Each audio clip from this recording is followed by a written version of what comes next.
There are moments in life when the world feels unfamiliar, even though nothing around you has changed. The streets are the same, the sky rises and falls with the sun as it always has, people move forward with their lives, but inside you, something feels disconnected. You wake up not knowing exactly what you are chasing anymore. You move, but without direction. You breathe, but without certainty. And in those moments, you wonder if being lost means you have failed. This story begins in one of those moments. The weight of not knowing. Arav used to believe life was supposed to make sense. Not perfectly, not all the time, but enough. Enough to wake up each morning knowing why you were getting out of bed. Enough to feel like the steps you were taking were leading somewhere. Enough to trust that the effort would eventually become meaning. But that belief began to crack the year everything felt quiet. He wasn't broken in an obvious way. There was no dramatic collapse, no single event that destroyed his life overnight. Instead, it happened slowly, like fog creeping into a familiar town.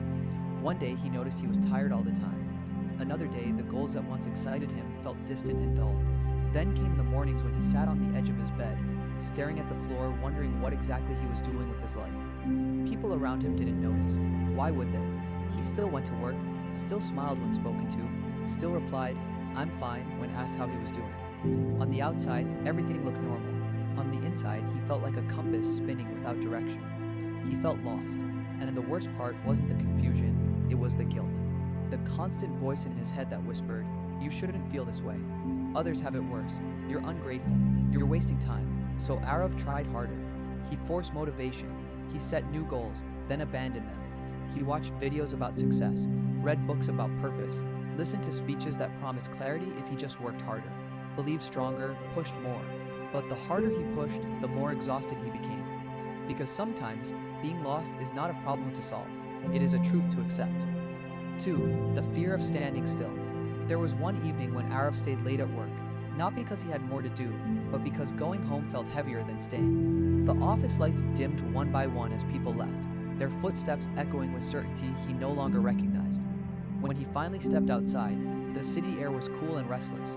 Cars passed by, people hurried forward, everyone seeming to know exactly where they were going. He stood there for a moment, unmoving, overwhelmed by a strange thought. What if everyone else knows something I don't? That fear followed him home. It sat beside him during dinner, lay awake with him at night, and greeted him every morning. The fear of standing still while the world moved on. The fear that feeling lost meant he was falling behind. But what Arav didn't understand yet was this. Standing still is not the same as giving up. Feeling lost is not the same as being weak. Sometimes, standing still is the only way to hear yourself again. The right to conversation that changed nothing and everything. The conversation that changed Arav's life didn't feel important at the time. It happened on a quiet weekend afternoon when he visited his grandmother. She lived in a small house filled with old photographs, faded curtains, and the kind of silence that felt safe rather than empty. Arav sat across from her, holding a cup of tea he hadn't touched. "You look tired," she said gently. He smiled out of habit. "Just busy." She didn't argue, she never did. Instead, she said something unexpected. "Do you know," she began, "there were many years in my life when I had no idea what I was doing." Arav looked up, surprised. "I thought adults always know," he said quietly. She laughed, a soft, knowing laugh. "We pretend very well." Then she added, "I felt lost more times than I can count, after your grandfather passed away, when my children grew up and no longer needed me the same way. When I realized my dreams had changed, but I didn't know what they had changed into." Arav frowned. "What did you do?" She shrugged. "I kept living." The simplicity of her answer confused him. "I woke up, I cooked, I cried when I needed to, I rested when I was tired, and somehow without realizing it, I moved forward." She looked at him carefully. "Being lost didn't stop my life. It became part of it." That night, Arav lay awake thinking about her words. "I kept living, not chasing clarity, not forcing answers, just living." For the first time, he wondered if moving forward didn't require certainty at all, for permission to feel lost. Arav began to notice how much pressure he had been putting on himself to figure it all out. At a certain age, you're supposed to know your purpose. At a certain point, you're supposed to be stable, confident, successful. At a certain stage, you're not allowed to be confused anymore. But who decided these rules? He realized he had never given himself permission to be lost. He treated confusion like a failure instead of a phase. He punished himself for not having answers instead of allowing himself to ask questions. So he made a small decision, one that didn't change his life overnight, but changed how he treated himself. He stopped demanding clarity. Instead of asking, "Where is my life going?" he started asking, "What do I need today?" Some days the answer was rest. Some days it was movement. Some days it was silence. Some days it was simply surviving. And slowly something shifted. 5. Small steps without a map. Arav didn't suddenly discover his passion or unlock some hidden destiny. Life didn't hand him a clear roadmap, but he started taking small steps anyway. He went for walks without a purpose, letting his thoughts wander. He wrote in a notebook without trying to sound wise. He said no to things that drained him and yes to things that felt honest. These steps didn't feel heroic. They felt uncertain, but they were real. He realized something important during those days. You don't need to know the destination to take a step forward. You only need to know that standing still forever is not where you want to stay. Feeling lost didn't disappear. It walked beside him, but it no longer controlled him. 6. The days that still hurt. There were still hard days. Days when Arav woke up with a heavy chest and no motivation. Days when he compared himself to others and felt behind. Days when the old voice returned, whispering that he was wasting time, that he should be doing more, being more. But now, he responded differently. Instead of fighting those days, he allowed them. He reminded himself, I am allowed to feel lost and still move forward. Moving forward didn't always mean progress you could measure. Sometimes it meant not giving up. Sometimes it meant asking for help. Sometimes it meant doing nothing and letting the storm pass.